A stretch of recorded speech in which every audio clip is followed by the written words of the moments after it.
بسم اللہ الرحمن الرحیم۔ اقبال اسلامی ٹی وی چینل کے محترم ناظرین، السلام علیکم۔ پیارے دوستو، اگر آپ کو رزق کی پریشانی ہے، آپ کو کوئی اور سخت سے سخت پریشانی ہے، اسے آپ دور کرنا چاہتے ہو، تو آپ نے کوشش کر کے رمضان المبارک میں افطار سے پہلے یہ 4 دعائیں 11 مرتبہ ضرور پڑھنی ہے۔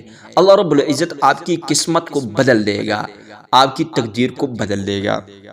دعائیں کون سی ہے؟ آئیے میرے ساتھ ساتھ پڑھے اور یاد کیجئے، اور پھر آخر میں دوسروں کو بھی شیئر کیجئے۔ نمبر 1، یا حی یا قیوم برحمتک استغیث۔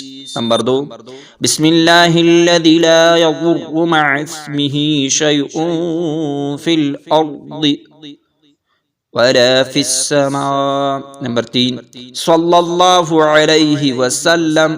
نمبر 4، رب اغفر لی ذنوبی انہ لا یغفر الذنوب غیرک۔ آپ نے کوشش کر کے ان دعاؤں کو افطار سے پہلے 11 مرتبہ ضرور پڑھنا ہے۔ اللہ رب العزت سے دعا ہے کہ اللہ رب العزت ہمیں عمل کرنے کی توفیق نصیب فرمائے، آمین۔